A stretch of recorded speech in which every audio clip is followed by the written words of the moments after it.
Ketika sampai, subhanallah, Masjidil Aqsa berdiri dengan megah. Tapi bersahaja dan takbir pun ikut berkumandang. Saya juga gak bisa untuk menahan haru. Bayangkan, berdiri di tempat para nabi berdiri, salat di tempat Rasulullah SAW pernah mi'raj, dan disinilah beliau naik ke langit.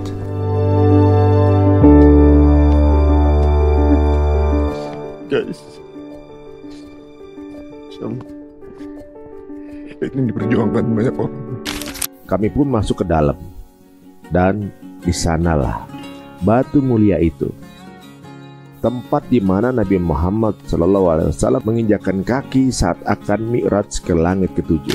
Daerah ini, di tembok ini, Rasulullah mengikat. Ini perencanaan mereka. Lihat tempat mengalirnya darah diarahkan ke Masjidil Aqsa.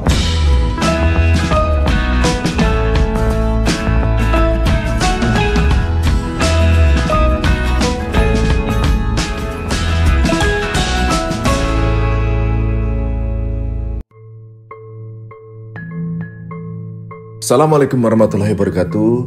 Subuh itu angin Al-Quds atau Yerusalem membelai wajah dengan lembut. Rasanya seperti sapaan dari langit, seperti sambutan dari sejarah yang panjang. Guys, ini perjalanan kita pertama kali sholat subuh di Aqsa, di hotel. Jadi lihat guys, mungkin Romono duluan.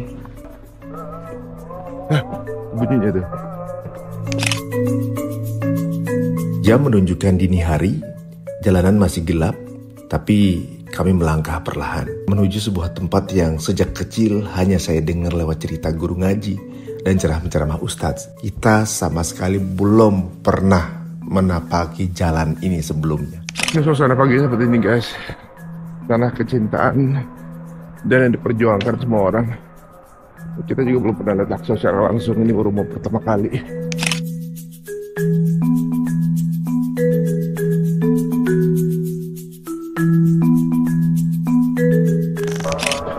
Excuse me, where's Masjid Al-Aqsa? That gate? Thank you very much. Assalamualaikum.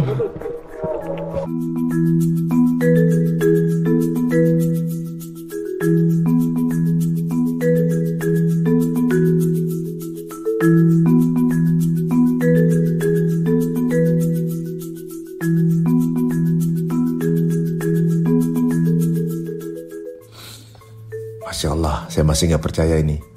Ini bukan mimpi ya, ini nyata. Kami berjalan kaki bersama saudara-saudara dari berbagai penjuru dunia. Gak ada yang banyak bicara, semua tunduk, khusyuk. Seolah bumi pun ikut menyimak.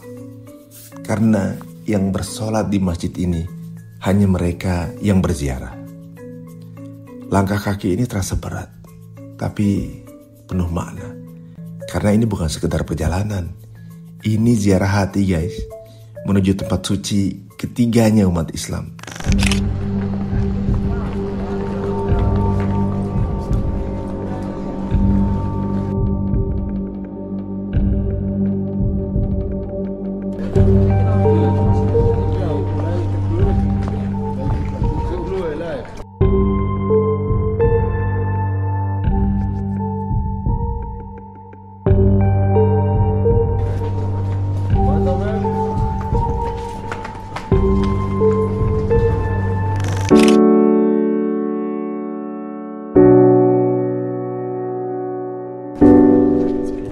Ketika sampai, subhanallah, Masjidil Aqsa berdiri dengan megah.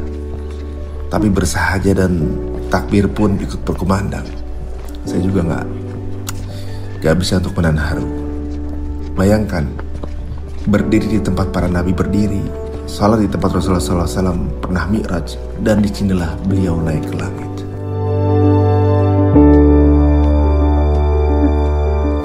Guys,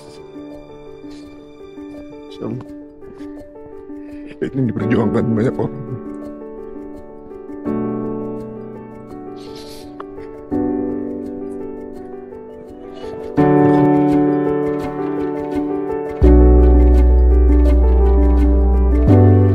Allahu Akbar. Masjidil Aqsa ini bukan hanya sekedar bangunan, ia adalah saksi. saksi dari perjalanan spiritual Rasulullah SAW saat Isra dan Mi'raj. Malam ajaib yang membawa beliau dari Masjidil Haram ke sini, lalu ke langit ketujuh. Tapi sejarahnya lebih dalam lagi. Masjidil Aqsa adalah kiblat pertama umat Islam sebelum Ka'bah.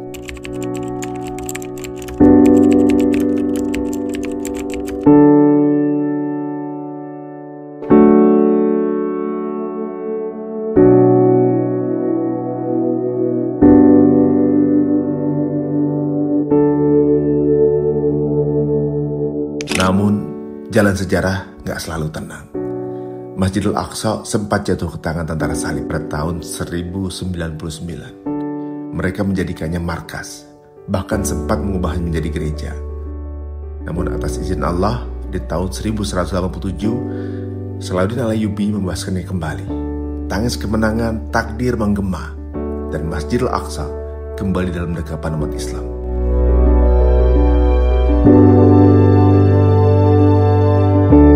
Tahu nggak kalian? Masjidil Aqsa bukan hanya satu bangunan saja. Ini adalah kompleks suci lebih dari 140.000 meter persegi, mencakup Dome of the Rock yang berkubah emas, Masjid Qibli yang berkubah hitam, dan berbagai bangunan suci lain di sekitarnya. Dan kalau kita sholat di sini, pahalanya sama seperti sholat 500 kali lipat dibanding masjid biasa, sebagaimana disebut dalam hadis Nabi Muhammad SAW.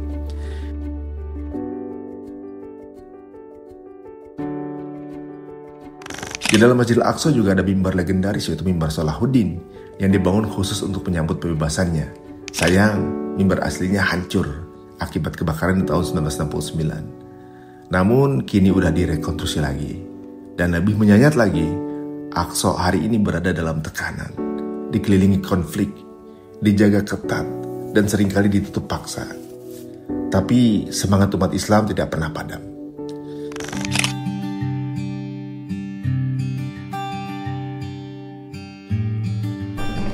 Oke, kita masuk ke Aqsa, guys. Bismillahirrahmanirrahim. Assalamualaikum warahmatullahi wabarakatuh. Allahumma ftah li abwaab rahmatik. Assalamualaikum.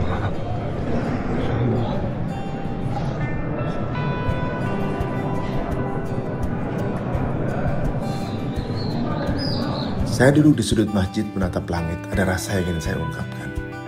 Di sini saya ngerasa kecil banget, tapi juga dekat. Dekat dengan sejarah, dekat dengan Rasulullah SAW, dekat juga dengan Allah.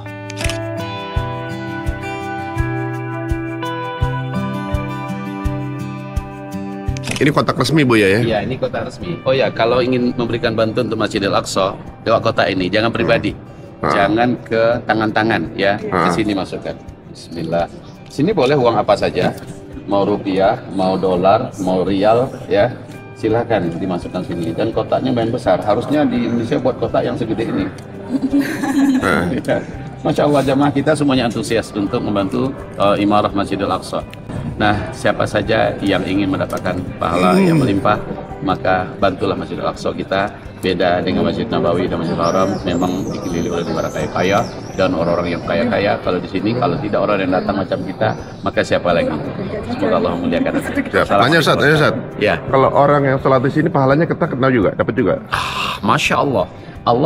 Rasulullah menyebutkan siapa yang sholat di sini dapat doa dari Nabi Sulaiman, dan Nabi Muhammad mengaminkan. Apa doanya? Ya Allah, semua yang masuk dari rumahnya datang niatnya sholat 2 rakaat saja di sini, maka izinkan ya Rabb, dia keluar dari masjid ini, semua dosa yang pernah dia buat dalam hidupnya Engkau ampuni seluruhnya. Amin, amin ya Dan 2 Rabb. rakaat gimana kalau lebih ya? Yang sedekah di sini, Maka otomatis siapapun yang sholat di sini, pahalanya dapat. dia mendapatkan pahala semua orang yang sholat di sini. Yang tadarus, Yang tidak rusak dapat pahalanya. Orang yang zikir sini, yang itikaf sini dapat. Oleh karena itu kata Rasulullah, minimal yang bisa kamu lakukan kalau kamu tidak memiliki apa-apa untuk membebaskan, merdekakan, adalah bantulah untuk perawatan Masjidil Aqsa kita, agar orang bisa ibadah di sini. Gitu, Masya Allah. Mas Ari. Siap, Ustaz. Ya.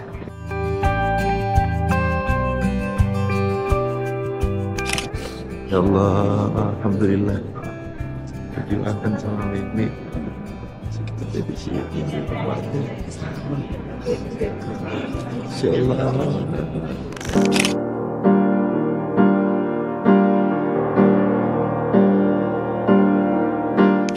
bisa kita lihat bagaimana indahnya masjid yang dipertahankan seluruh umat muslim di seluruh dunia. Masya Allah, begini guys, ini tempatnya yang akan menjadi tempat destinasi teman-teman semuanya insya Allah nih. Saya sadar, banyak dari kita yang bisa pergi ke tempat-tempat megah di dunia, tapi nggak semua diberi kesempatan menginjakkan kakinya di tanah para nabi ini. Maka ketika Allah izinkan saya sampai di sini, saya cuma bisa sujud, saya bersyukur. Teman-teman cerita untuk semua, jika ada doa yang harus terus kita panjatkan, maka doakanlah Masjidil Aqsa. Doakanlah saudara-saudara kita yang ada di Palestina. Doakan agar cahaya Islam terus menyala di tempat suci ini. Dan semoga Allah juga mengundang langkah-langkah kalian untuk suatu hari berdiri di sini, bersujud di tempat para nabi bersujud. Amin ya rabbal alamin.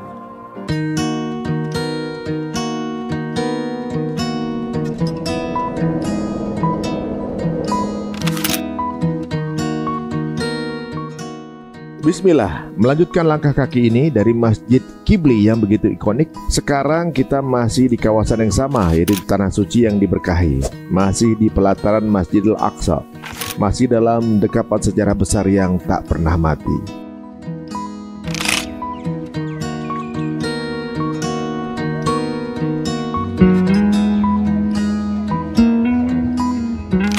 Dari Masjid Qibli yang populer, sekarang kita pindah destinasi. Insya Allah.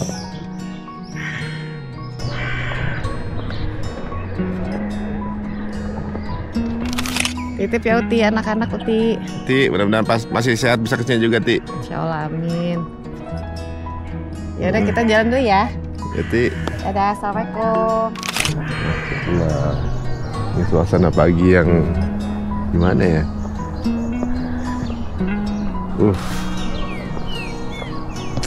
Guys, ini susah digambarkan rasa bahagianya ya. Apalagi teman-teman semua bisa kesini, mudah-mudahan kita doain namanya.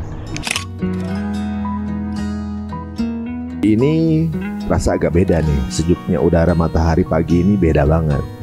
Cahaya matahari yang menyelinap di balik kubah ini hangatnya luar biasa. Ini bukan tempat biasa. Ini adalah tempat yang disucikan oleh Allah. Tempat yang menjadi saksi perjalanan para nabi. Kami melanjutkan perjalanan menyusuri lorong-lorong sekitar Masjidil Aqsa, tapi realita tak bisa ditutup-tutupi. Di setiap sudut dijaga tentara IDF bersenjata lengkap.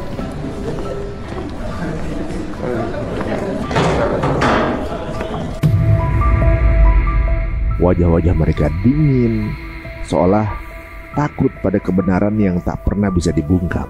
Tapi hati kami tetap hangat, karena kami tahu bumi ini milik Allah, dan hanya Allah lah yang berkuasa atas segalanya. Baru kita ngelewatin IDF guys.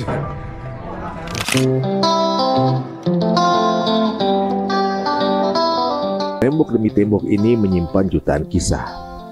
Lantai yang kita pijak ini mungkin pernah diinjak oleh para sahabat Nabi atau Nabi itu sendiri. Bayangkan, tempat ini tak pernah berubah sejak ribuan tahun lalu. Subhanallah. Ini ngasih experience buat teman-teman yang melihat bagaimana sih serunya perjalanan masuk ke Masjidil Aqsa hingga bisa diakses sama kendaraan. Jadi dari hotel kita bisa jalan 203 meter. Tapi bentuknya ini ya, otentik ya. Iya, makanya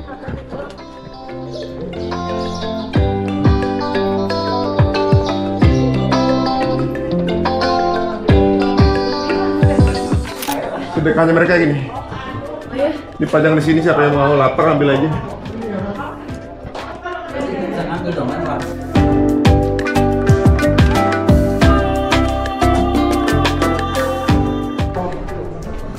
Assalamualaikum. Waalaikumsalam warahmatullahi wabarakatuh.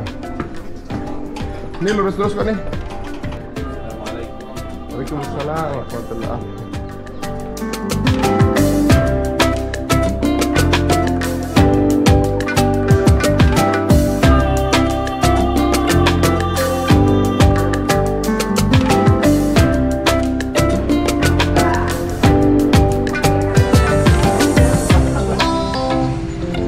berjalan, kami singgah sejenak menikmati sajian makanan di sekitar Masjidil Aqsa.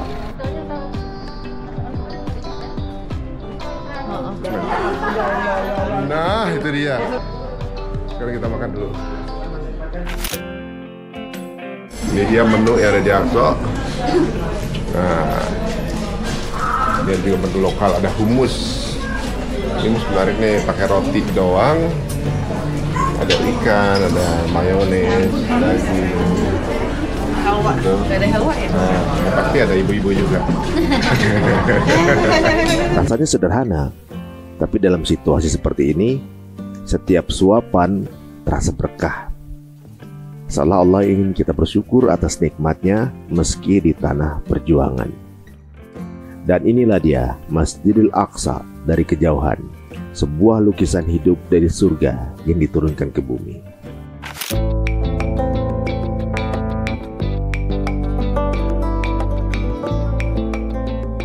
Cahaya mentari pagi menari di atas kubah emas, seakan memberi salam kepada seluruh umat Islam di seluruh dunia yang rindu ke sini.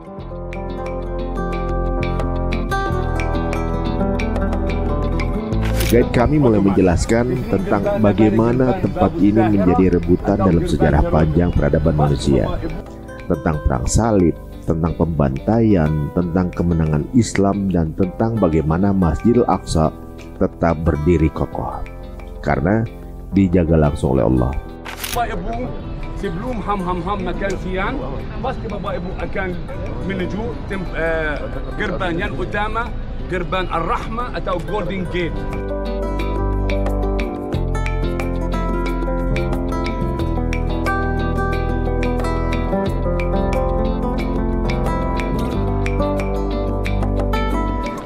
Jadi guys, kalau dapat hotel yang paling dekat tetap harus jalan sedikit gitu, karena memang ke Aqsa itu nggak bisa dilalui mobil.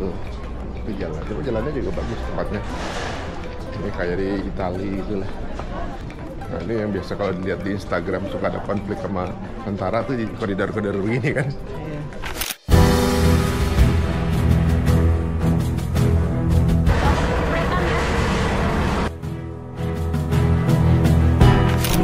Ketika di sini ada bagian dari jalan salib menurut kepercayaan Kristen, di sana Kristus memangkul salib Bapak Ibu, berjalan kaki Bapak Ibu sampai di mana ada bukit Golgota, sampai disalibkan dan dimakamkan. Itu menurut versi Kristen. Jadi semua grup Kristen, kalau Katolik, kalau Ortodoks, kalau kita harus berkunjung jalan salib.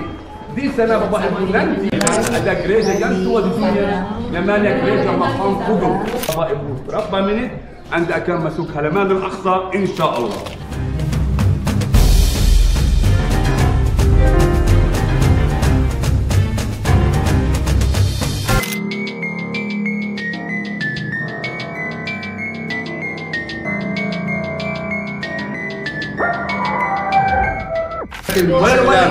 ولا شيء ما لا حد ولا شيء. 02 818 72 43 غير اعلام غير هذول اندونيسيا لا اعلام ولا شيء حاد ولا شيء، حفظتهم الدرس. يلا يعطيهم العافيه. الطياره اللي ضاعت في اندونيسيا الاخوان؟ لا هذيك الماليزيه بتحكي انت عنها، الماليزيه اللي قعدوا 10 سنين يدوروا عليها. اندونيسيا واجد كله بس الحمد لله. اوكي بابا ابو بسم الله سلاكم بابا ابو السيرين مجنون انت ما تشامل Bilang tidak ada bendel, tidak ada pisau, jangan takut. Sendirian tuh ditanya gitu juga? Ya, pasti. Ya. Jadi Bapak Ibu, saya harus menjelaskan informasi yang utama untuk perempuan atau ibu di halaman Al-Aqsa. Satu-satunya tempat wudhu dan kamar kecil saja di sini Bapak Ibu. Jadi yang perlu kamar kecil atau tempat wudhu boleh, tetapi laki-laki ada banyak tempat wudhu dan kamar kecil. Mengapa? Secara umum Bapak Ibu, wallahu a'lam, wanita lebih kuat dari laki-laki Bapak Ibu.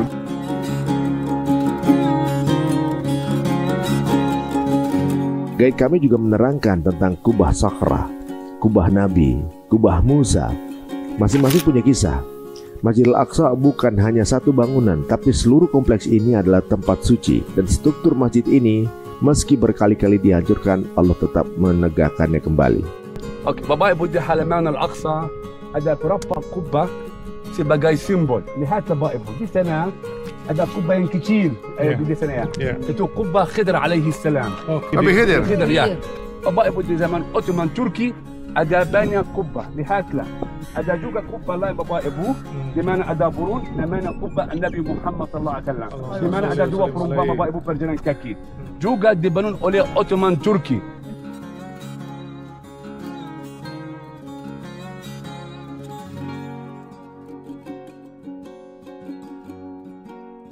Satu lagi Bapak Ibu, ketika Anda melihat banyak kubah berwarna hitam, mayoritas dibangun oleh Ottoman Turki. Ottoman Bapak Ibu, ibu kotanya Konstantinopel dulu Bapak Ibu. Jadi sebagai simbol itu kubah Nabi Muhammad sallallahu alaihi wasallam. Dan juga Bapak Ibu ada kubah yang utama terkenal di sana berwarna putih, lihatlah, namanya kubah Al-Mi'raj. Ketika Salahuddin Al-Ayyubi mengalahkan tentara Salib pada tahun 1187 Masihi, bangunan yang besar namanya kubah Batu Suci Bapak Ibu. Dibangun oleh dinasti Umayyah di atas bukitan tinggi. Jadi Bapak Ibu, Khalifah namanya Abdul Malik bin Marwan membangun kubah Batu Suci dulu dengan kubah emas asli Bapak Ibu. Jadi Bapak Ibu dulu emas asli. Hari ini lapisan emas. Bangunan lain Bapak Ibu ada banyak struktur bawah tanah seperti Al-Aqsa yang utama dan Al-Marwani juga dibangun oleh dinasti Umayyah pada tahun 720 Masihi. Di atas struktur bawah tanah ada Al-Masjid Al-Qibli dengan kubah hitam. Jadi secara umum halaman Al-Aqsa mayoritas dibangun oleh dinasti Umayyah. Kami pun masuk ke dalam, dan di sanalah batu mulia itu, tempat di mana Nabi Muhammad SAW menginjakkan kaki saat akan mi'raj ke langit ketujuh. Rasanya merinding guys, mengharukan, dan juga keagungan yang tidak bisa diungkapkan dengan kata-kata. Batu yang katanya ingin sekali ikut Rasulullah SAW bisa Muntaha, tapi kemudian berakhir mengambang, ditutup dengan kubah agar nggak terlihat mengambang.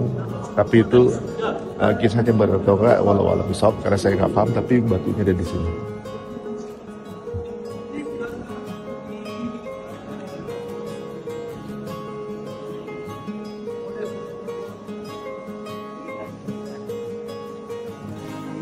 Jadi di batunya ini dipasang di tengah dan ya.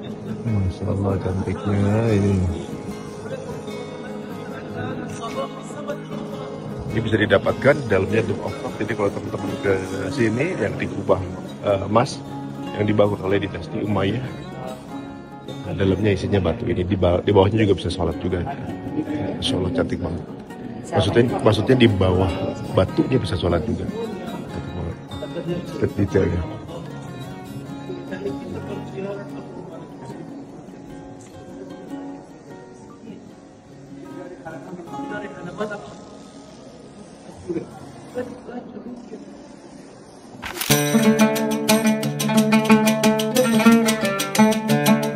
Pijakan yang Bapak Ibu pijak saat ini, seluruh Nabi dan Rasul sudah memijaknya.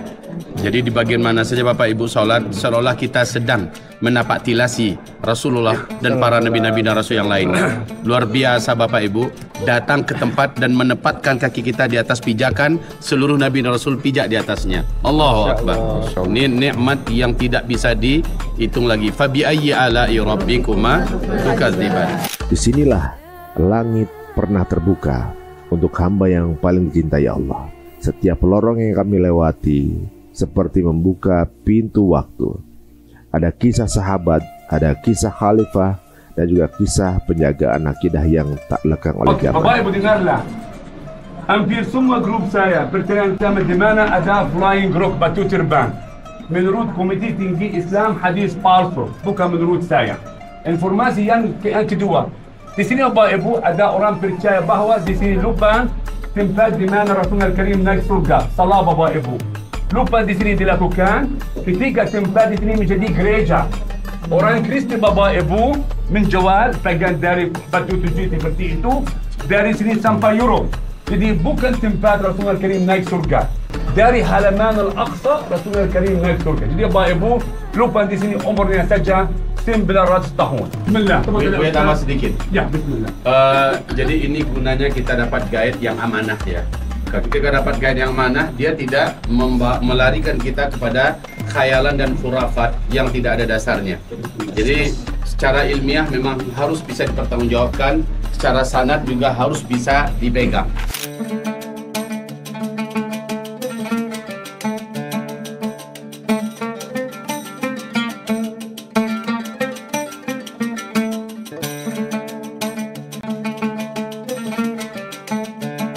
Ustaz, yang katanya kuil Solomon yang dibangun di bawahnya Aqsa nggak ada berarti? Kuil Solomon? Ini yang mau dihancurin tuh. Oh, mereka kan udah buat terowongan banyak di bawah masjid kayak gini. Oh, ini yang mau dirobohin? Yang kayak gini mereka buat di bawah masjid Dome of the Rock. Tapi kita nggak bisa akses itu? Nggak bisa.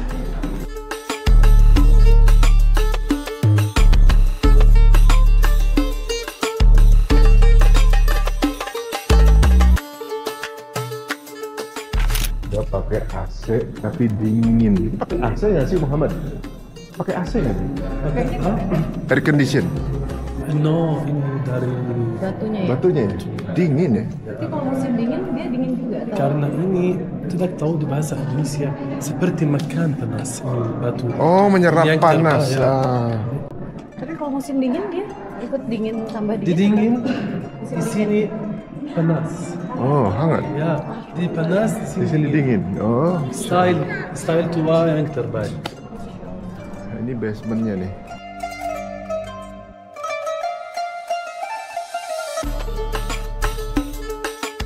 Jadi di sini struktur bawah tanah di bagian selatan halaman Al-Aqsa namanya Al-Marwani dibangun oleh keluarga atau dinasti Umayyah. Jadi Bapak Ibu, nanti Bapak Ibu tempat di sini menjadi yang utama. Tentara Salib mengalahkan umat Islam pada tahun 1099 Masehi.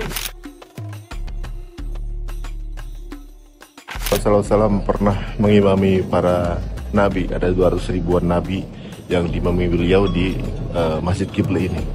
Jika benar lokasinya adalah di sini, berarti Rasulullah SAW pernah berada berdiri di mihrab itu ya. Jadi kalau ke sini sempatkan sekali untuk sholat di situ, siapa tahu kita tempat yang sama yang disolatkan oleh Rasulullah SAW. Selamat, cepat-cepat datanglah ke Aqsa.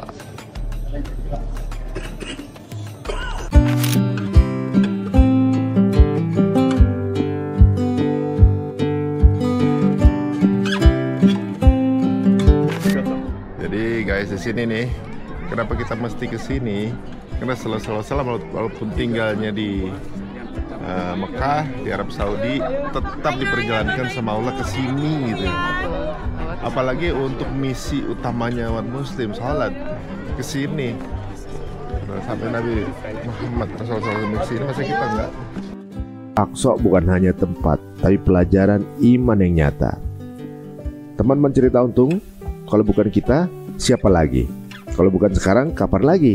Ayo, datanglah ke sini, lihat dengan mata, rasakan dengan hati, dan saksikan keajaiban kuasa Allah di bumi yang diberkahi ini. Masjidil Aqsa bukan hanya simbol perjuangan, tapi juga simbol janji Allah bahwa seberat apapun cobaan, kemenangan akan datang, dan Palestina insya Allah akan kembali bebas, karena Allah sudah menuliskan takdirnya. Masya Allah, tabarakallah, inilah tanah yang diberkahi, tanah para nabi, Palestina. Sebuah wilayah kecil di peta dunia, tapi begitu besar dalam sejarah langit. Disinilah letak Masjidil Aqsa, kiblat pertama umat Islam, tempat suci ketiga setelah Masjidil Haram dan juga Masjid Nabawi.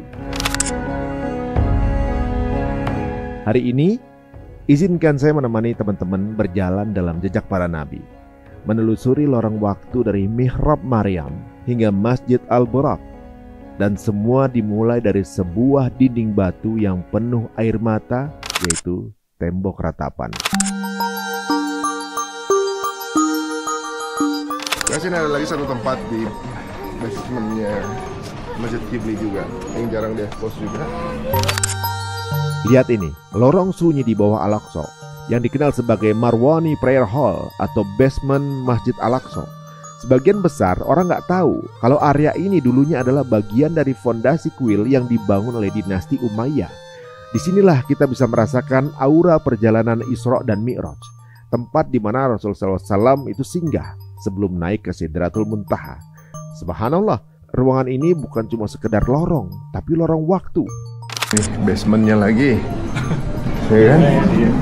Kan gosipnya di bawahnya Aqsa mau dibangun ini apa? Kuil Sulaiman sama Yahudi. Solomon Temple. Solomon Temple, Solomon Temple.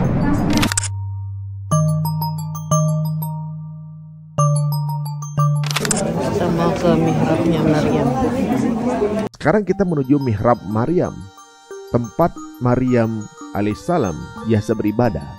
Dalam Al-Quran disebutkan bahwa Maryam yang sering mendapat rezeki dari Allah di tempat ini tanpa seorang pun yang membawakannya. Dindingnya masih asli, batu-batu berusia ribuan tahun. Bayangin, di tempat inilah Nabi Zakaria memohon untuk mendapatkan keturunan kepada Allah hingga lahirlah Yahya alaihissalam. Dan ini bukan cuma tempat, ini adalah saksi doa-doa yang diijabah. Guys, ini mihrabnya Siti Maryam di sini. Memang kecil sih, nggak begitu besar. Ini tempat beliau untuk berdoa, mensucikan diri, berkhawat sama Allah di sini. Kemudian doa benda anak dapat anak, dapat suami. Makanya banyak yang pengen punya anak pada sholat di sini.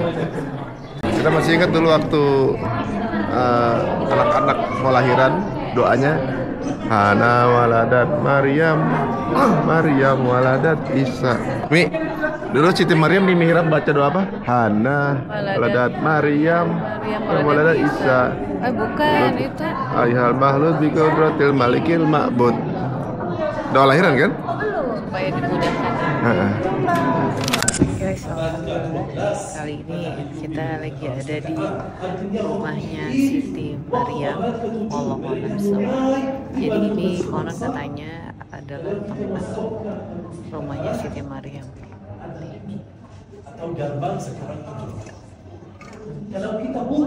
Pada dasarnya memang satu-satunya jasad yang memang 100% itu tempatnya udah paling benar di sana adalah makamnya Rasulullah. Nah, jadi kalau di sini tuh memang cuma dikatakan di satu tempat, lokasi persisnya tidak diketahui, tapi walau ya ini katanya adalah tempatnya rumahnya Siti Maryam.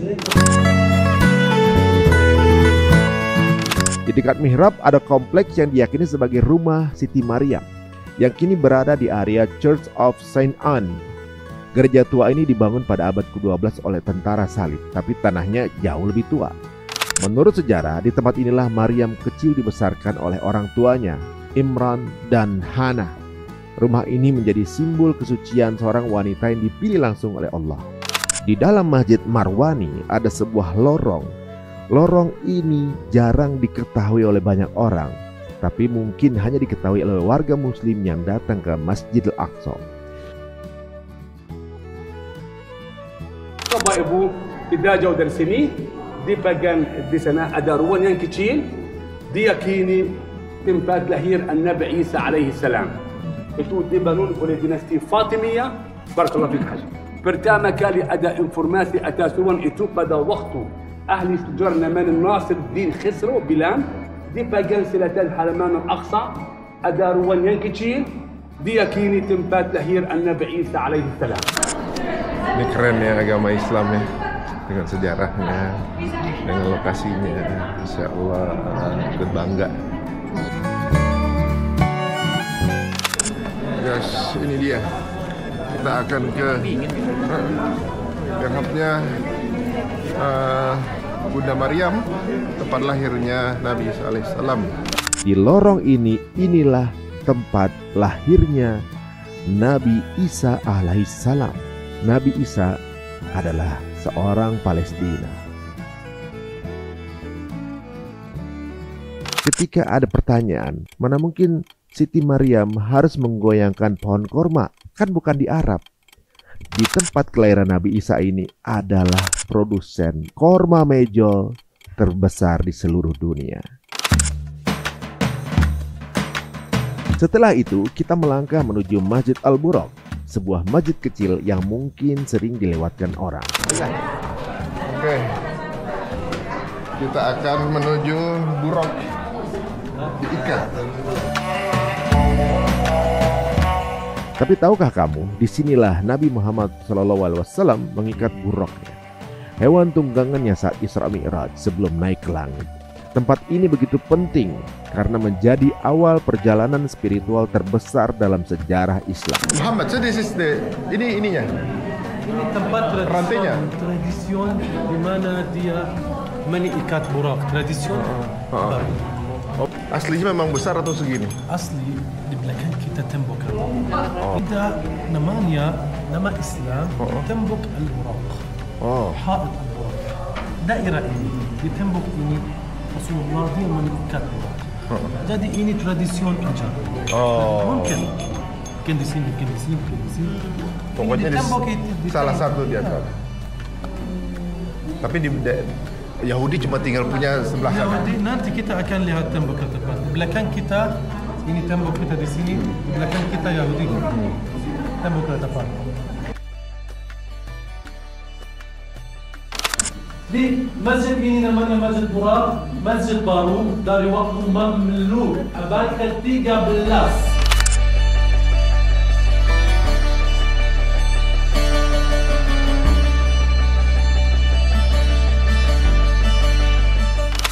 Kita jalan lagi, kita akan ke tembok ratapan. Sekarang kita masuk di jalur yang isinya banyak orang Yahudi. Karena kita akan jalan di tembok ratapan, menuju tembok ratapan ini. Jadi berapa kali checkpoint IDF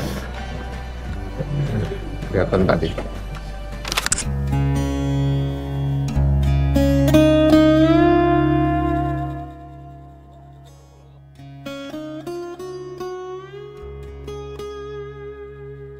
Ini dia, tembok ratapan, atau yang dikenal sebagai Western Wall, satu-satunya bagian yang tersisa dari Bait Suci kedua yang dibangun oleh Raja Herodes pada abad ke-1 sebelum Masehi.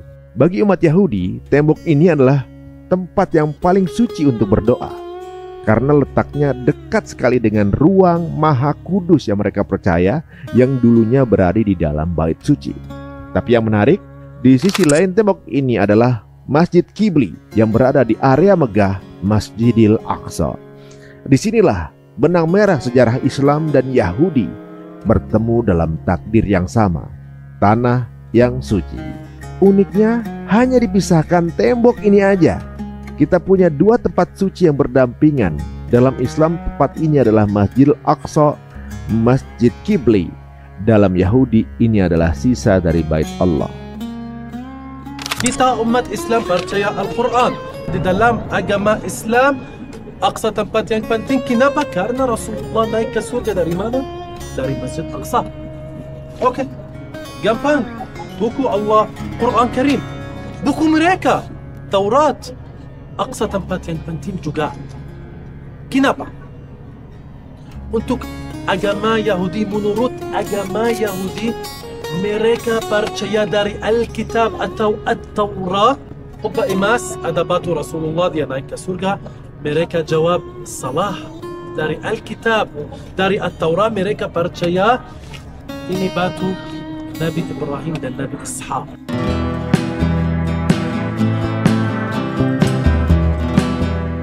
Di Islam kita percaya Nabi Ibrahim mimpi berkorban Nabi Ismail.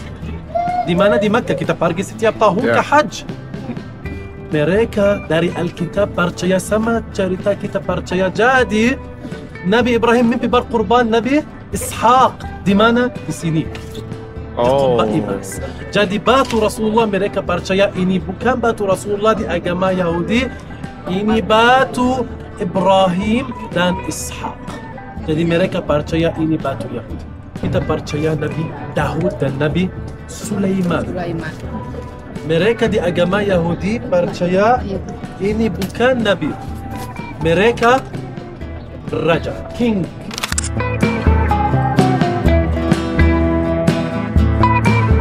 Ini aja ya?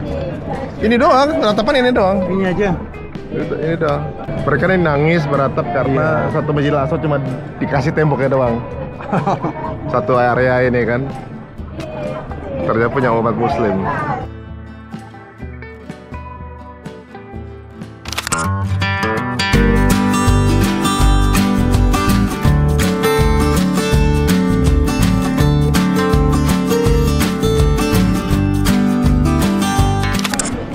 Sebenarnya banyak kesamaan sih ya agama mereka sama kita.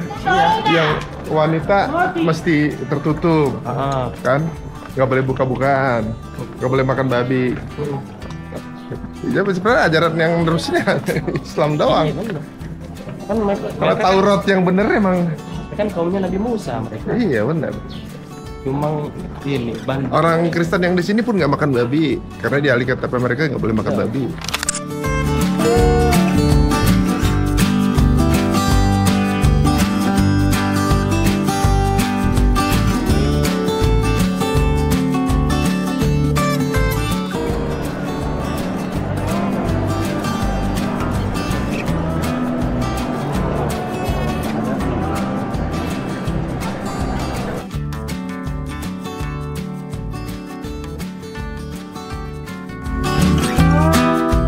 Kita mulai berjalan keluar dari kompleks Masjidil Aqsa dan rasanya hati ini belum mau pulang. Setiap sudut di sini punya cerita, setiap batu menyimpan langkah para nabi. Dan suasananya, Masya Allah, damai, hangat, dan penuh cinta dari orang-orang yang datang hanya untuk satu tujuan, yaitu mendekat pada Sang Pencipta. Di sini kita merasakan betapa luar biasanya tempat ini yang menjadi saksi dari berbagai peristiwa besar sepanjang sejarah. Apapun yang ada di bumi Syam, dari alam yang ada, ketahuilah keberkahannya tidak tertandingi oleh bumi manapun. Ya, bahkan oleh bumi Mekah, Madinah nggak tertandingi. Sebab Allah menyebutkan itu di dalam Al-Quranul Karim, surat Al-Isra ayat 1. Subhanalladzi asra bi'abdihi lailan minal masjidil harami ilal masjidil aqsa alladzi barakna haulahu. Masjidil Aqsa itu Allah berkahi. Allah berkahi yang sekitarnya. Maka apa saja yang ada di Aqsa, termasuk cahaya matahari ini, kita nggak usah menghindar dengan cahaya matahari. Kalau saya nanti terjadi hujan, kejar hujannya, ya. Ada anginnya, dapatkan anginnya, karena seluruhnya ada keberkahan. Kami menjadi saksi, seluruh jamaah yang pulang, semua mereka berkata, dulu saya bawa banyak penyakit waktu sebelum masuk Aqsa. Setelah keluar dari Aqsa, penyakit saya hilang. Saya menjadi sehat, saya menjadi bugar. Ada yang dengan tongkat-tongkat berangkat, pulangnya udah, ingat nggak buat dia? Ada beberapa jamaah yang buang tongkat jadi setelah pulang dari Aqsa. Masya Allah, ini kejadian yang hebat. Maka kami katakan sekali lagi, apa saja yang ada di Syam dan sekitarnya, apalagi di Baitul Maqdis, Masjidil Aqsa, tidak ada yang bisa menandingi keberkahannya. Bahkan Mekah, Madinah juga harus minder dalam hal ini. Sebab Allah menyebutkan Al-Quran, dan itu tidak disebut oleh Allah untuk negeri-negeri yang lain. Bismillah ya. Jadi nikmati mataharinya. Ya, nikmat banget. Alhamdulillah. Beda kan cara pikirnya sekarang kan. Yang sakit sembuh, yang punya utang lunas, yang belum ada jodoh nambah jodoh.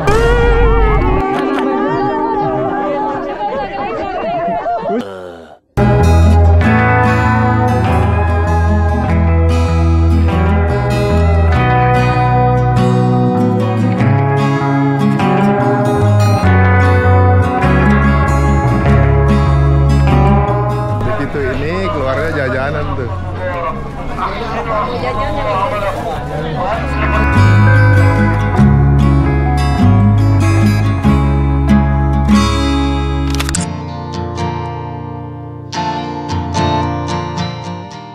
Kembali ke penginapan, saya mampir sebentar di tempat khas Palestina.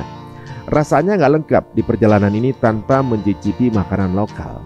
Sambil berjalan kembali, kita bisa menikmati kelezatannya, meresapi setiap suapan yang membawa kita lebih dekat dengan budaya dan sejarah Palestina. Tapi sayang sekali, kita tetap harus menggunakan mata uang Israel.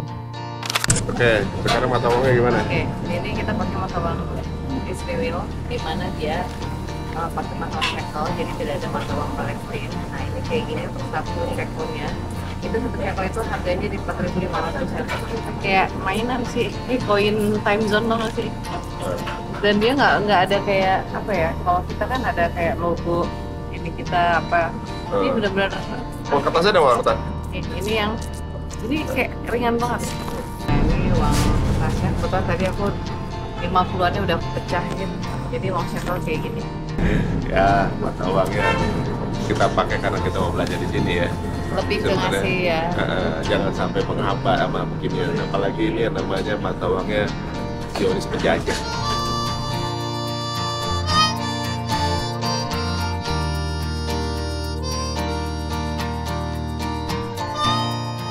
Masjidil Aqsa bukan cuma tempat ibadah, ia adalah jantung sejarah, tempat bertemunya para nabi, tempat langit pernah terbuka untuk seorang manusia bernama Muhammad Sallallahu Alaihi Wasallam. Dan bagi kita semua yang datang jauh-jauh ke sini, Aqsa adalah pengingat bahwa iman tak mengenal batas geografis.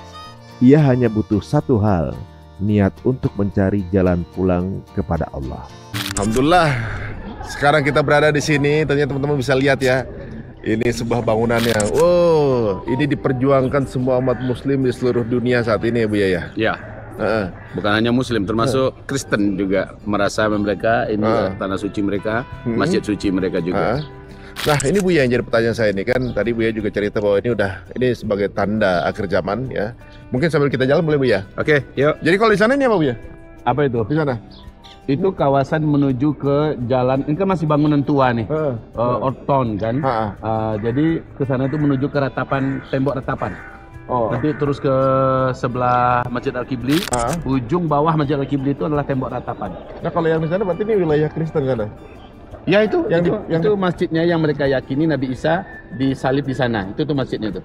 Yang ada kubah abu-abu. Oh gitu. Ada itu yang apa? Jalanan yang dipercaya Yesusnya ini. Iya, dia menggendong salib. Gitu. Nah, yang mereka filmkan. Ketika saya lihat ya bahwa tembok ratapan itu kan kenapa mereka ratap? Dikarenakan itu salah satu bangunan terakhir dari ini Sulaiman Temple. Ya.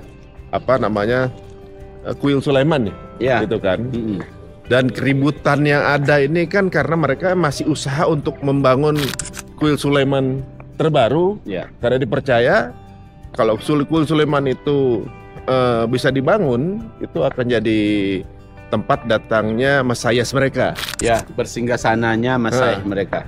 Mesias mereka itu berarti Dajjal kita? Dajjal. Jadi mereka nganggap Mesias, kita nganggap itu Dajjal. Mereka juga menyebutnya Dajjal. Tapi Mesias bagi mereka? Iya, bagi mereka itu sang penyelamat, juru penyelamat. Menurut keyakinan mereka, Mas Adi, orang-orang Yahudi ini, baik di Talmud mereka khususnya, mereka meyakini bahwa Mesias ini hadir nanti menyelamatkan seluruh orang Yahudi sedunia untuk memimpin dunia. Jadi mereka tahu bahwa mereka punya banyak musuh, mereka sangat dibenci oleh dunia, dan satu-satunya bisa membawa mereka untuk memimpin seluruh dunia adalah kemunculan figur ini. Gitu. Makanya di dalam kitab ensiklopedia akhir zaman dan juga di kitab yang kami tulis sendiri, ini mereka seluruh orang Yahudi sedunia. Kalau hari ini kan banyak orang Yahudi nggak sepakat nih dengan adanya Zionis Israel. Banyak mereka demo-demo istilahnya pro kepada kemanusiaan lah. Sementara yang dilakukan Zionis, mereka mengatakan Zionis bukan kami bukan Zionis, kan begitu. Tapi ketika Dajjalnya keluar, mereka mendukung. Ya, ketika Dajjalnya keluar, mereka menganggap inilah pimpinan tertinggi dan terbesar kami. Nggak ada cerita mau Israel, mau Zionis, mau Yahudi, semuanya jadi sama. Jadi sebenarnya bagi rebai mereka sendiri pun ini belum waktunya? Belum.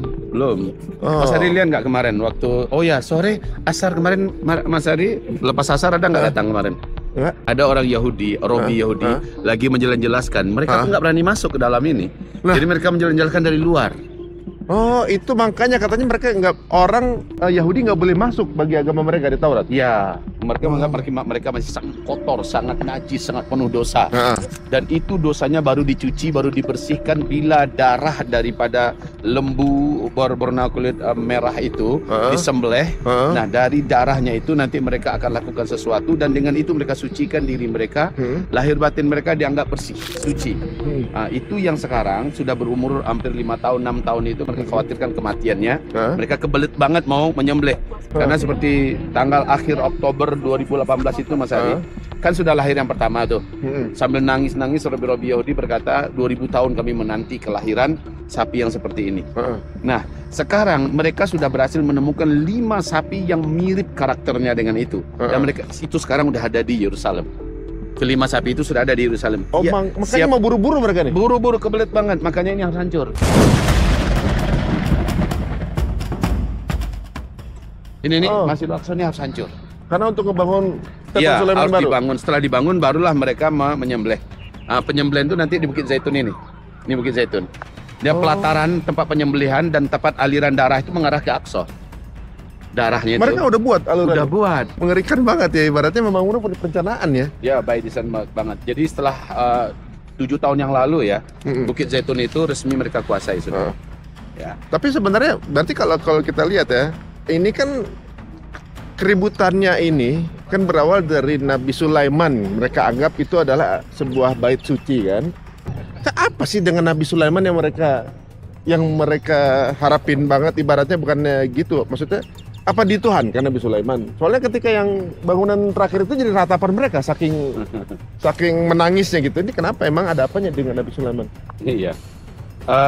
Mereka ini kan akidahnya memang akidah buat-buatan ya, bukan akidah bimbingan langit. Kalau akidah bimbingan langit di Taurat lah, di Taurat yang asli itu akidah mereka itu sama dengan kita, mengallahkan Allah, mengesakan Allah, itu akidah yang asli.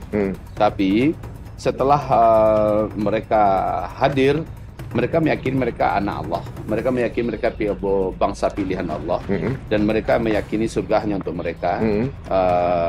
Walaupun mereka banyak buat dosa dan kesalahan, mereka akui mereka buat dosa, Mas Ari. Mereka membunuh, membantai, mereka gitu dosa. Tapi toh keyakinan mereka setelah dicembelih sapi merah itu nanti, ya semua dosa mereka itu diputihkan dan surga tetap untuk mereka. Tetapi ditantangkan oleh Allah dalam Al-Quran, kalau kamu yakin surga itu untuk kamu, kenapa kamu takut mati, kata Allah. Faktanya mereka takut mati. Orang yang paling takut mati sedunia itu adalah mereka. Nah kita kembali, akidah mereka itu dibuat-buat. Sehingga yang terkait dengan kuil Sulaiman yang ingin mereka dirikan itu kan akidah buatan mereka. Ya, seharusnya yang harus mereka lakukan adalah saat Nabi Muhammad yang telah mereka akui kebenarannya dan ada di kitab mereka, ciri-cirinya lengkap dalam ilmu pengetahuan mereka. Ada di mereka ya? Ada. Makanya ya'rifunahu kama ya'rifuna abna'ahum. Mereka mengenal Nabi Muhammad itu seperti mereka mengenal anak-anak kandung mereka. Bahwa Nabi Muhammad itu benar, bahwa kedatangannya itu benar, ciri-cirinya adalah ini, semuanya lengkap sebenarnya Nabi Muhammad. Harusnya mereka asyhadu an la ilaha illallah wa asyhadu anna Muhammadar Rasulullah. Kan begitu. Tapi itu tidak mereka lakukan. Kenapa mereka tidak melakukan bagian? Ya, rasa dengki dan amarah mereka. Kenapa Nabi Muhammad itu lahirnya dari kalangan bukan dari kalangan Yahudi, bukan dari kalangan Bani Israel. Kok lahirnya dari kalangan jadi kalau silsilahnya itu Nabi Ibrahim kan punya 2 anak toh. Ismail dengan Ishak. Yang Ishak ini melahirkan Yakub, Nabi Yakub. Yakub ini digelari dengan Israel. Nah, anak-anak Nabi Yakub ini disebut Bani Israel. Nah, dari Yakub ini, dari Israel ini, anak-anak keturunannya banyak lahir para nabi-nabi, ya nabi-nabi Bani Israel disebutnya, ya kan. Sementara dari Ismail enggak punya satupun keturunan yang jadi nabi. Tapi ujung-ujungnya di akhir zaman muncul nabi penutup. Finalnya para nabi itu justru dari Ismail. Padahal si pihak Bani Israel itu menggadang-gadang bahwa nanti yang muncul itu dari kami, ya Muhammad, yang ada mereka sebut Muhammad itu dari kalangan kami dan sebagainya. Iya, bahkan kata Nabi Musa, seandainya dia muncul nanti di akhir zaman dan saya hidup, kata Nabi Musa, saya mau menjadi tukang angkat terompahnya. Saking begitunya Nabi Musa memuliakan kehadiran Nabi akhir zaman, dan itu sekali lagi oleh pihak Yahudi dikatakan dia lahir dari kalangan kami. Ternyata munculnya dari kalangan umat Islam, dari Ismail alaihissalam. Ya. Ini menjadikan mereka tuh sangat benci, dendam, ya, dan itu menjadikan mereka akhirnya menolak. Jadi orang kalau sudah dengki, memang berniat buruk ya. Bagaimana yang saya bisa dihabisi? Kan dengki itu ada 2 kejahatannya. Yang pertama, dia ingin memiliki apa yang dimiliki oleh orang yang mereka tak punya. Dia nggak punya, sementara orang lain punya. Dia ingin memiliki itu.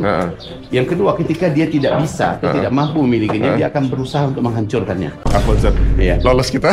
Alhamdulillah. Ngomong-ngomong tapi debar-debar juga ya. Debar juga ya. Tapi nggak usah kita cut ya, biar orang tahu bagaimana situasinya menegangkan dan memang kita pun real ya bahwa memang ada penjagaan ya gitu di Aqsa. Ya, alhamdulillah. Nah, kedengkian itu tetap ya barang seumur hidup mereka akan begitu tuh. Tidak akan pernah hilang ya sampai mereka dimusnahkan. Dan kedengkian mereka makin lama itu makin memuncak. Kayak sekarang nih. Sudah begini mereka membangun image bahwa mereka baik, ternyata dunia sekarang menyaksikan kebiadaban mereka yang sudah sangat transparan, sangat kasat mata, menjadikan mereka makin dibenci dunia sekarang. Otomatis yang seperti ini membuat mereka makin benci, nggak gara-gara kalian nih kami akhirnya dibenci dunia. Kan gitu, udahlah kita dibantainya, kita dijajahnya, kita dihabisinya, tapi akhirnya dunia berpihak ke kita. Jadi mereka tambah benci sama kita, kan begitu biasanya ya. Itu yang fakta yang terjadi. Apa? Ini King Faisal Arab. Mana? Ini King Faisal Street. Iya betul. Masya Allah. King Faisal Street. Assalamualaikum. Salam. Belanja lagi Bu. Nah, yang belanja di sini adalah untuk warga Palestina. Iya. Kalau kita mau belanja yang seperti ini jelas ya. Ini produknya. Ini adalah produk asli Palestina. Dan ini adalah menghidupi kehidupan rakyat Palestina. Barang-barangnya bukan barang-barang recehan juga ya, barang-barang berkualitas, bagus. Kalau kita beli di tempat resminya lumayan mahal, bisa 3 kali lipat, 4 kali lipat harganya. Apalagi gitu tuh? Sini ini jauh lebih murah. Ya kan, Aqsa. Ini kemarin ini contoh. Sulaiman. Ini contoh. Ini di sana paling tidak harganya nih $200 ini. Di sana, di tempat di Hebron nanti. Sini hanya 100. Sementara di atas ini, pas kira 100 meter dari sekarang, udah 130, nggak mau kurang. Masya Allah. Nah, sementara ini dijual oleh beliau malam tadi 100. Ada ininya kan? Keren banget ya kan? Ini murah banget ini. This is. Oh, I see. Yeah. Bagus ini sayang.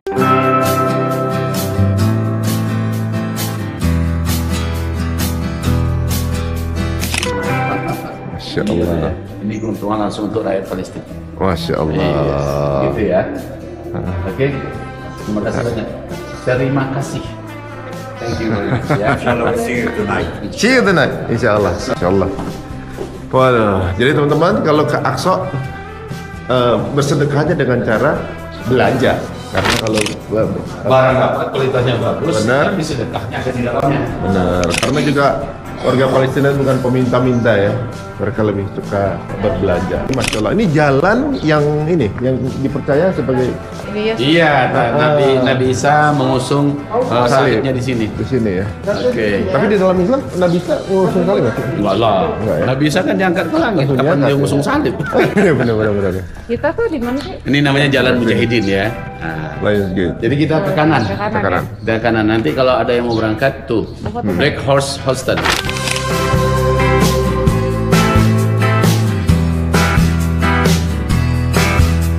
Saya ini juga nih, mau tanya juga. Ini kan kita nih konflik Islam dengan Yahudi atau Kristen itu kan berawal dari siapa yang disembelih. Walaupun dalam Alkitab pun dibuktikan udah banyak kesalahan yang bilang bahwa sebenarnya nama Ishak yang diganti Ismail itu udah selesai semua teorinya itu lebih komplit ketika itu kan. Maksudnya dibuktikan bahwa disembelih sebenarnya Ismail. Nah, itu kan sebuah perdebatan panjang karena yang mengambil jurusan Ishak Yahudi dan Nasrani kan. Iya. Nah, Ismail Muslim, dah sendirian gitu. Iya. Nah, menjadi pertanyaan, apakah Nabi Ibrahim ini seorang Yahudi?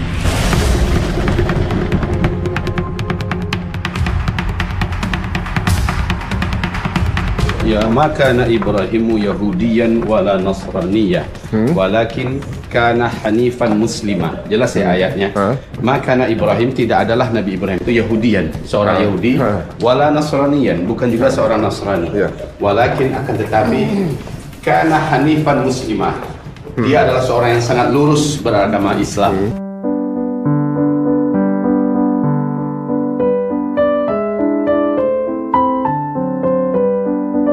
Jelas ya dia di situ.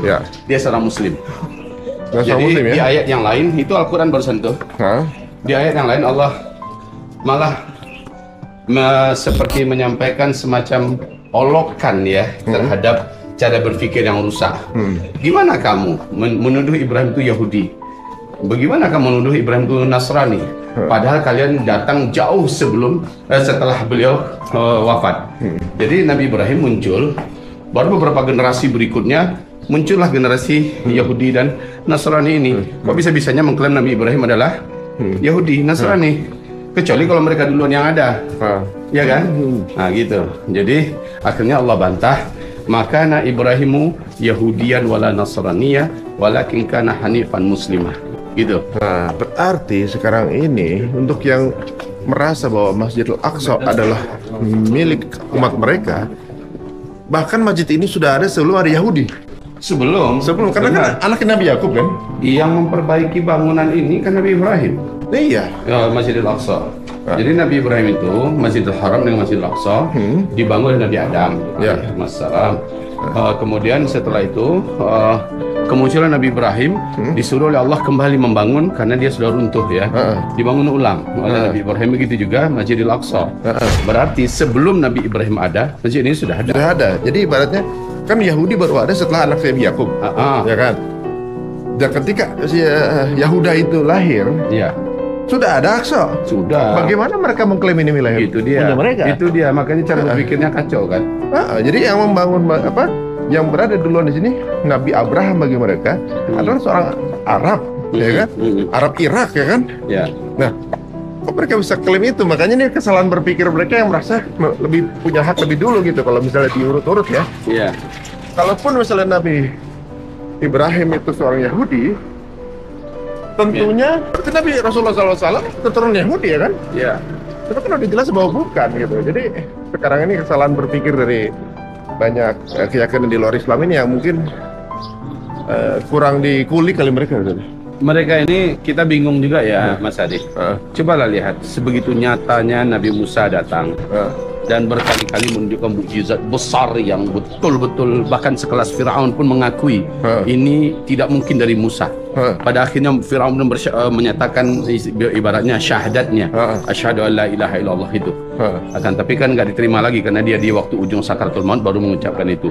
Sekelas Firaun, raja yang begitu tangguh dan hebat besar, mengakui Musa ini benar gitu. Nah tapi anehnya bangsa Yahudi ini sebegitu nyata di depan mata kepala mereka, mereka menyaksikan mukjizat tanda kekuasaan Allah, mereka tetap aja nyembah patung. Coba lihat, mereka tetap saja menganggap Allah itu kayak apa gitu. Jadi cara berpikir itu rusak banget, sangat rusak. Memang dikasih pilihan pinter gitu ya. Pinter apaan? Kalau bagi minterin kami gitu deh. Beragam minterin gitu. Licik ya, lebih licik bukan pintar ya? Dikatakan pintar tapi bahlul ya? Iya, licik gitu ya. Sebenarnya wajar kalau mereka dibahasakan setan manusia itu adalah Yahudi. Padahal disebut banyak sekali Bani Israel di Quran, tapi sepertinya mereka Nabi Musa pun paling banyak kan? Iya, yang paling banyak cerita dalam Al-Quran memang Nabi Musa kan? Nabi Musa, Insya Allah.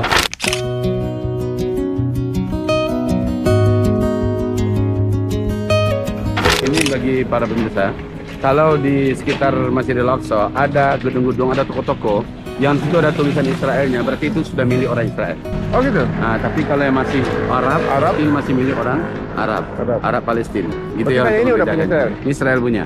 Oh, ini kantor polisi. Itu juga toko-toko. Kalau mereknya sudah ada tulisan Israelnya, berarti udah Israel yang punya. Tapi kalau masih murni Arab, berarti itu masih Arab. Itu kan masih Arab tuh. Nah, maka itu masih Arab punya. Itu ada tulisan Israel kan. Maka ini jelas jangan masuk ke situ, gitu loh maksudnya. Oh iya. Ini kantor polisi ya kan jelas. Oh ini juga nih ada Israelnya. Jadi di pinggiran jalan sini guys banyak toko-toko gitu ya. Mendingan kita bawa malah sesama Muslim aja. Ada apa namanya perbedaan pendapat ya. Kalau wisatawan sih aman tadi? Aman karena kita turis ya. Kalau turis aman. Yang nggak aman warga lokalnya. Ya. Jadi begitu juga jawaban ya bagi orang-orang yang menyaksikan keamanan dan keselamatan. Setiap turis dimanapun seluruh dunia secara undang-undang internasional mereka adalah tamu kehormatan dari pihak yang memberikan visa turis. Jadi kita ini adalah pahlawan bagi mereka. Oke, dalam hal ini ada yang bertanya, ngapain kalian ngajak untuk boikot, sementara kalian ngasih uang belanja dengan serius ke pihak Israel agar bisa masuk ke sana, kan kalian ikut mendukung ekonomi mereka.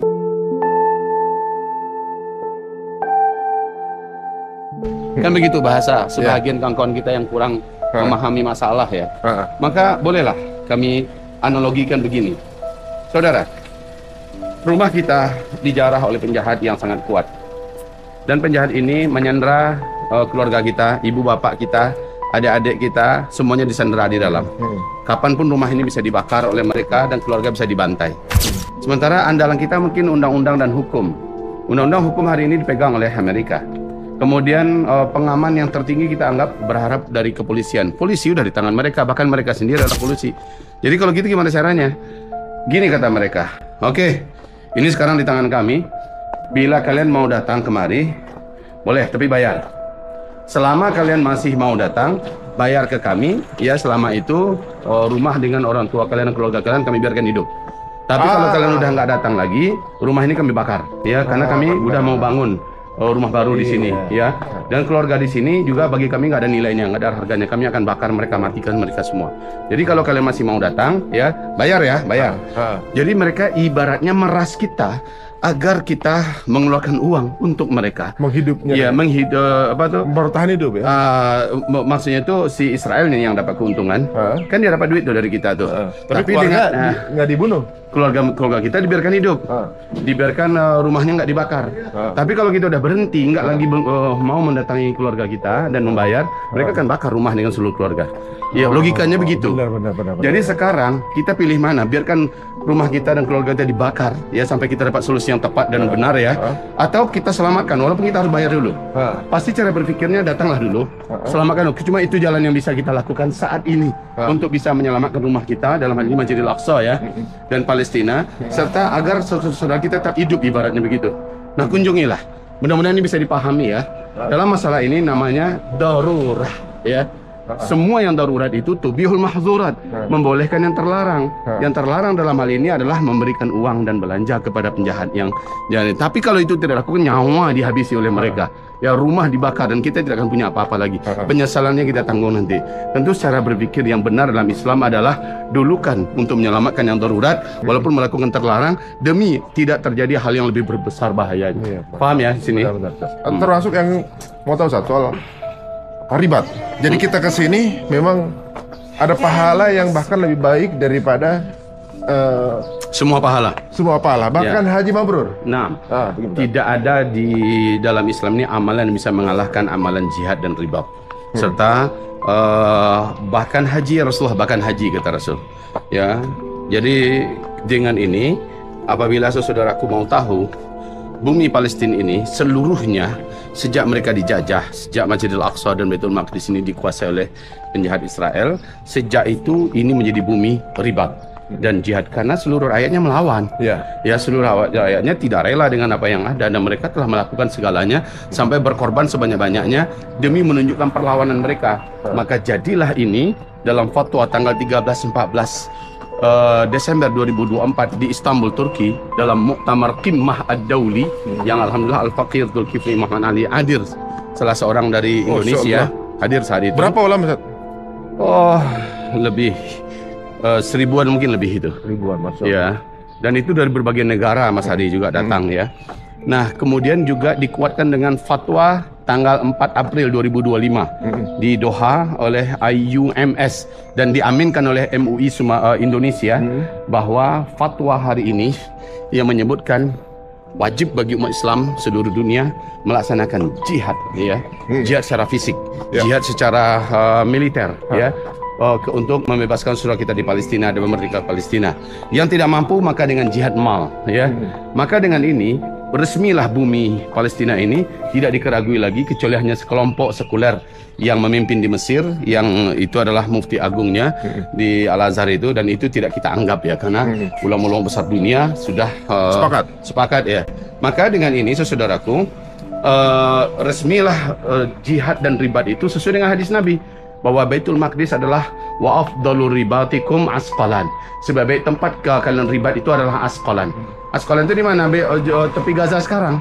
Di hadis yang lain mengatakan satu kelompok umat yang tetap eksis memberikan perlawanan dan mereka tidak peduli dengan orang yang menelantarkan, mengkhianati mereka. Mereka tidak peduli dengan hebatnya kekuatan musuh. Mereka tetap zahir, mereka tetap ada. Mereka tetap dimenangkan oleh Allah, ditolong oleh Allah. Di mana mereka, Rasulullah? Mereka di Baitul Maqdis, kata Rasul. Ini adalah Baitul Maqdis. Maka datang kita ke sini berarti inilah bumi ribat yang paling agung, saudaraku. Yang Rasul mengatakan, para ulama memfatwakan, jelas ya.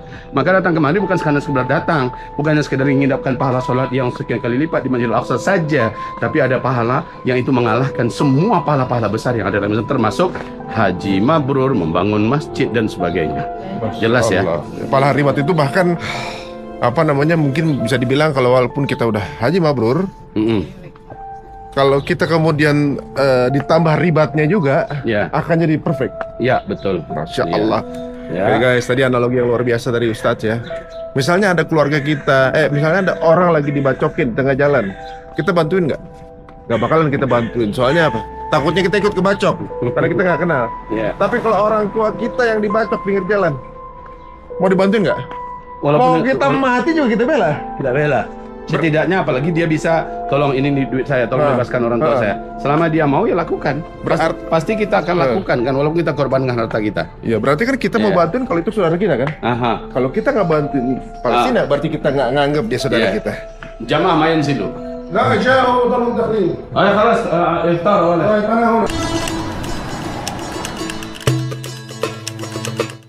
Assalamualaikum warahmatullahi wabarakatuh, teman-teman. Hari ini perjalanan kita menuju tempat yang tidak hanya bersejarah, tapi juga menyentuh jiwa. Kita tiba di tempat yang penuh kedamaian di Masjid Al-Ibrahimi. Setiap sudutnya seolah berbicara kepada kita, mengingatkan akan nilai-nilai yang lebih besar dari sekedar kehidupan duniawi. Kami terus berjalan semakin mendekati makam Nabi Ibrahim. Dan rasanya, setiap detik perjalanan ini mengundang rasa haru yang tak bisa dijelaskan dengan kata-kata. Wah, ini merchandise warga muslim. Di sekitar jalan menuju makam terdapat pasar-pasar kecil yang menjual berbagai barang. Assalamualaikum.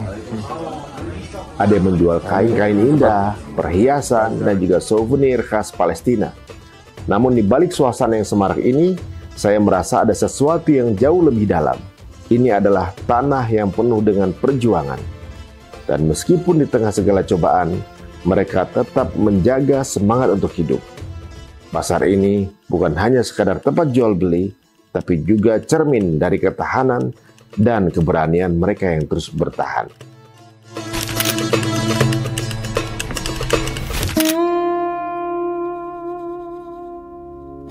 Pemandu kami dengan sabar menjelaskan setiap tempat yang kami lewati. Saya tak bisa menahan air mata mendengar bagaimana sejarah ini begitu dekat dengan hati kami. di mana Abraham di makam tapi Allah Subhanahu wa taala berfirman Bismillahirrahmanirrahim wa ma kana Ibrahim Yahudiyan wala Nasraniyan walakin hanifan musliman. Nabi Ibrahim mungkin يعتبر نصراني tapi agama tauhid. Anda berkunjung semua al-Masjid Ibrahimi sebab mayoritas keturunan Nabi Ibrahim alaihissalam. Apa para nabi? Nabi Ibrahim alaihissalam seorang autisuk yang pertama menggunakan kata muslimin, menyerahkan diri kepada Allah Subhanahu wa taala.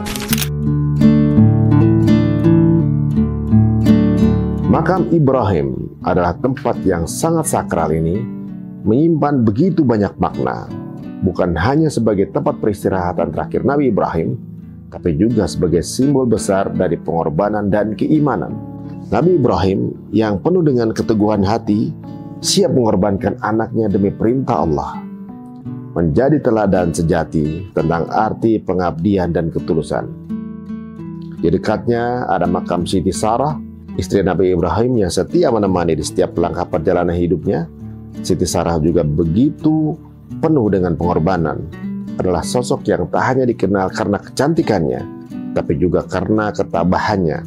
Kisah hidupnya yang penuh dengan ujian membuat saya teringat betapa besar kekuatan seorang wanita dalam perjalanan hidup ini. Istri Nabi Ibrahim alaihissalam, Sarah alaihissalam, bila kan di sini ada Ibrahim alaihissalam dan nanti bapak ibu tidak jauh ada Ishaq dan Rifika.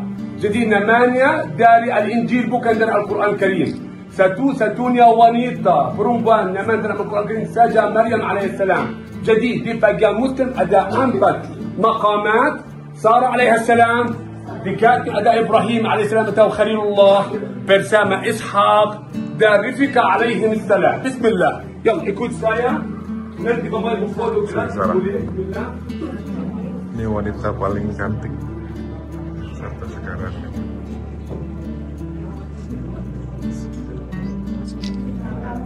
Seperempat wanita tercantik di dunia sama ini.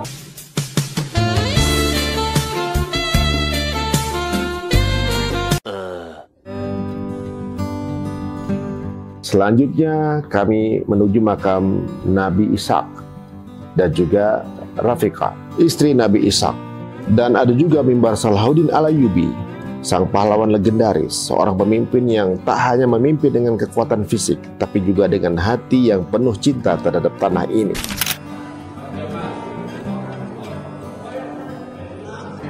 Ini siapa? Ini Ishaq alaihissalam, Nabi Ishak, Rifqa alaihissalam, dan satu-satunya mimbar asli. Oh, Salahuddin Al-Ayyubi. Oh, Nabi Ibrahim di mana? Nabi Ibrahim di sana ya. Oh, nanti kita ke sana? Ya, ikut saya. Yuk. Oke. Ibrahim alaihissalam. Masya Allah, ayahanda.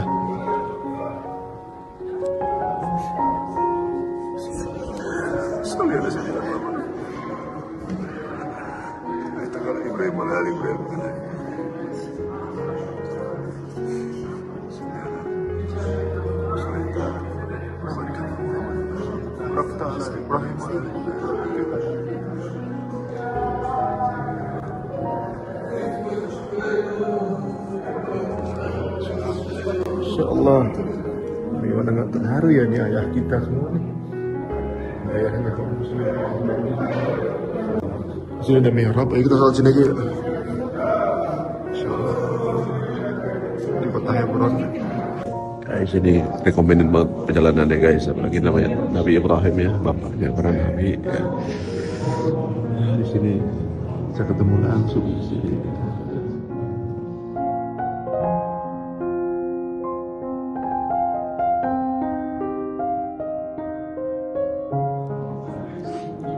Salah satu doa beliau sampai anak-anaknya jadi nabi dipanjatkan di sini, ya Allah, Rabbi habli minas salihin.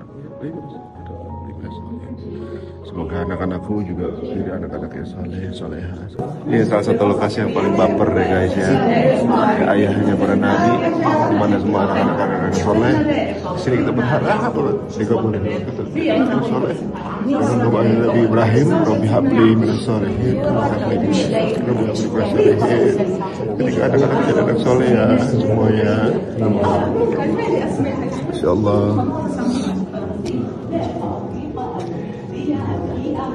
Ini adalah tempat yang bukan hanya mengajarkan kita tentang sejarah, tapi juga tentang pengorbanan dan ketulusan hati. Di sini saya merasakan betapa besar cinta Nabi Ibrahim kepada Allah. Ketika melihat makamnya saja, saya merasa seolah merasakan kehadirannya.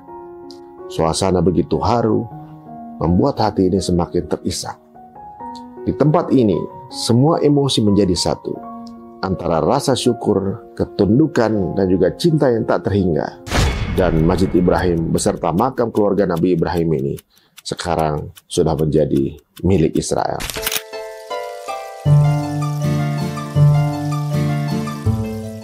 Di area makam Ibrahim, Buya menyampaikan tausiah yang begitu dalam tentang akhir zaman. Itu Islam. Nanti di akhir zaman seluruh agama, ini akhir zaman lagi ya, seluruh agama akan kembali menjadi satu. Agama Yahudi akan hilang dengan cara seluruh orang Yahudi di muka bumi lenyap. Apa firman Allah? Wa in min ahlil kitabi illa la yu'minanna bihi qabla mautihi. Pertanyaan, Nabi Isa udah mati atau belum? Belum. Nabi Isa nanti akan turun. Dukhon, Dajjal, lalu Nabi Isa turun, Dajjal dibasmi oleh Nabi Isa. Setelah itu seluruh orang Nasrani satu muka bumi menyatakan syahadat. Asyhadu an la ilaha illallah wa asyhadu anna Muhammadan Rasulullah. Isa nanti turun tidak lagi sebagai nabi. Dia hanya sebagai seorang penjelas dan sebagai seorang mufti agung bagi Imam Mahdi. Jadi Nabi Isa nanti turun bukan lagi sebagai seorang nabi, namun akibat turunnya beliau, seluruh orang Nasrani menghapus agama Nasrani dan mereka menyatakan syahadat masuk Islam. Kembalilah satu agama saja yang ada di muka bumi, yaitu Islam. Adapun tempat ini, orang Nasrani meyakini tempat ini adalah tempat suci buat mereka. Orang Yahudi meyakini daqiqah wahidah. Orang Yahudi meyakini ini adalah tempat suci mereka. Terjadilah perebutan tempat ini.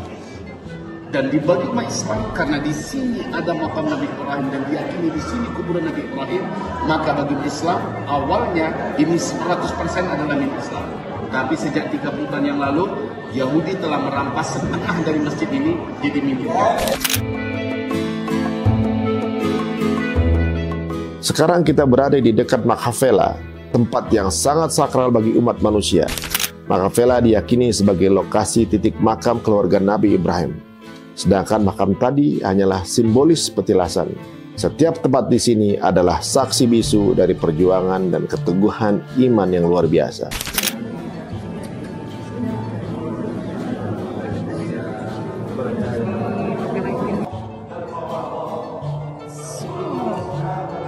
Oh, jadi nggak cuma satu ya ininya ya, apa namanya, pelitanya ya? Enggak, pelita yang dipasang.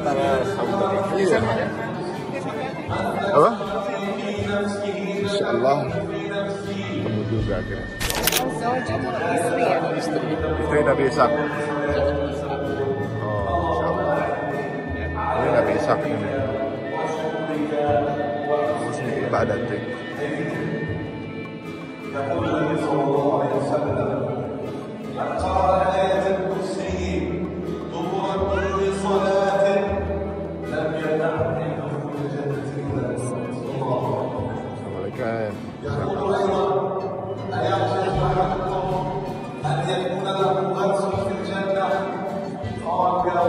Banyak di sini.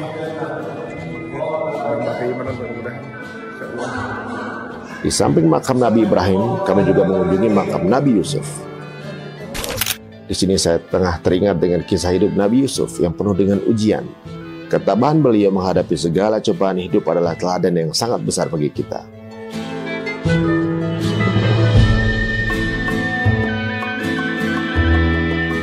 Nabi yang namanya dipakai sama salah satu anakku, ketemu juga akhirnya.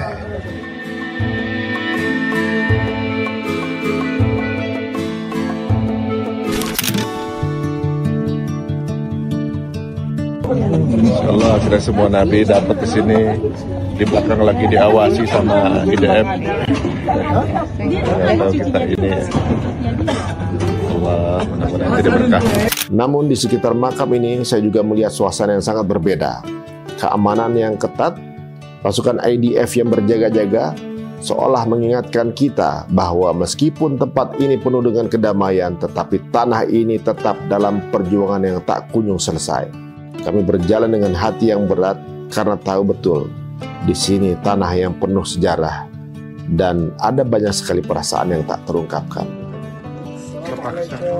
Salam. Indonesia, Malaysia. Assalamualaikum. Welcome to Palestine. Allahu Akbar walillahil hamd. Mashallah. Bismillahirrahmanirrahim. Indonesia good, Malaysia good, Singapore good. Ahlan wa sahlan. Welcome to Palestine, not Israel. Amin. Welcome to Palestine, not Israel. Israel no good, Israel. Assalamualaikum.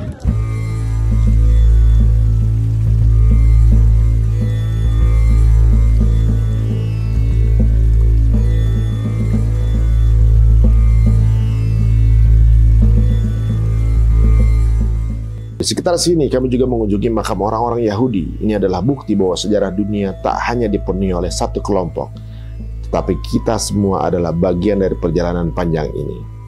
Kita semua memiliki peran dalam sejarah ini, dan kita harus saling menghormati satu sama lain. Meskipun kita berbeda keyakinan dan latar belakang. Yang tak banyak orang tahu, yang menjadi bukti adalah ketika kita mengamati berbagai jenis makam dengan keyakinan yang berbeda, entah makam Yahudi, makam Nasrani, atau makam Islami, semuanya memiliki kekhasannya sendiri. Tapi fakta tidak bisa dirubah bahwa semua makam Nabi adalah makam Islami, menunjukkan bahwa mereka semua meninggal dalam keadaan menganut agama Tauhid. Inna dinna indallahil Islam.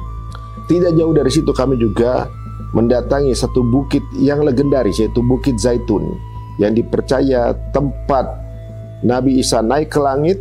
Dan juga tempat ini juga sudah dibuat lokasi penyembelihan sapi merah untuk para Yahudi.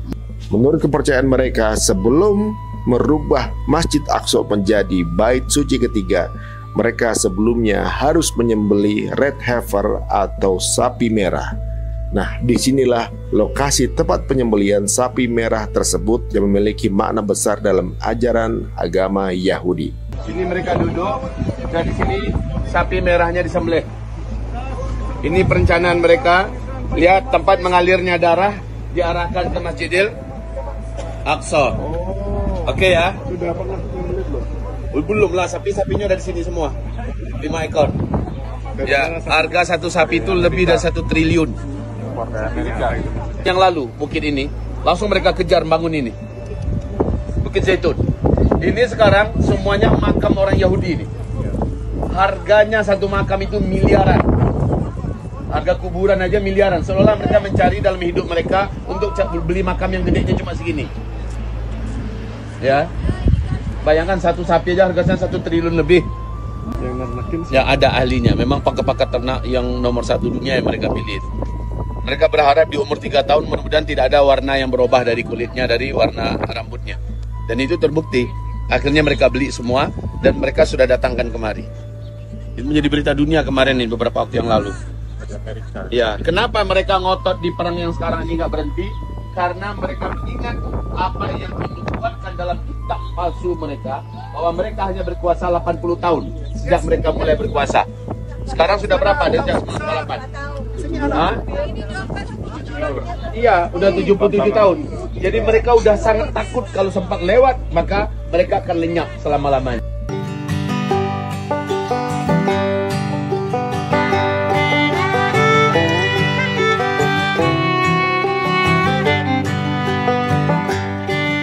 Perjalanan kami di Hebron penuh dengan kenangan. Di sini kami berhenti sejenak untuk membeli oleh-oleh sebagai tanda bahwa perjalanan ini bukan hanya tentang tempat, tapi juga tentang perasaan dan kenangan yang akan selalu kita bawa. Di tempat ini sangat luar biasa sekali. Banyak sekali kenang-kenangan atau juga mungkin merchandise yang hanya bisa didapatkan di sini dan dibuat dengan sepenuh hati. Bahkan ada beberapa merchandise karya buah tangan dari warga sini, tetapi pembuatnya sudah syahid terlebih dahulu. Guys, namanya adalah Golden Bazaar. Ini di sini di daerah Hebron. Ini barangnya bagus-bagus semua. Dan di sini setengahnya untuk kehidupan warga Hebron yang tidak ingin mengemis ya, tapi dengan menjual barang-barang ini, tapi keren-keren. The Palestinian shop 100%. So what you see in this shop, this is Palestinian made, handmade from Palestine. Dan teman-teman semuanya, jika teman-teman punya rezeki lebih, datanglah ke tempat ini, dikarenakan inilah tempat pertumbuhan ekonomi dari warga Palestina Al-Khalil Yerusalem. Karena hanya turislah yang bisa datang ke tempat ini. Ada percakapan yang cukup menyedihkan dengan warga sekitar. Mereka bilang, "Anda dari Aqsa ya?"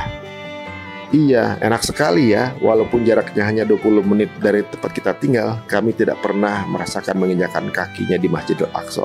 Menjadikan sekali teman-teman semuanya. Kita doakan warga Hebron sebentar lagi juga bisa mendatangi Masjidil Aqsa. Baik yo. Ini ada saya. Ada adik-adik kita. Iya. Insyaallah. Ya. Kasihan. Kita belum boleh ngasih sumbangan di daerah sini. Kasihan. Adik-adik. Ini kota Hebron. Di masjid ini pernah terjadi pembunuhan warga Muslim tahun 64. Nah, di masjid ini kabarkan dimakamkan Nabi Ibrahim. Perjalanan kita pun sampai pada akhirnya, sebuah perjalanan yang bukan hanya tentang tempat, tapi tentang hati yang penuh dengan rasa haru, rasa syukur, dan penghayatan yang mendalam. Semoga perjalanan ini membawa kita lebih dekat kepada Allah, lebih dekat kepada pemahaman yang lebih tentang hidup ini. Terima kasih telah menemani kami. Semoga kita semua selalu dalam lindungannya. Sampai jumpa di perjalanan berikut.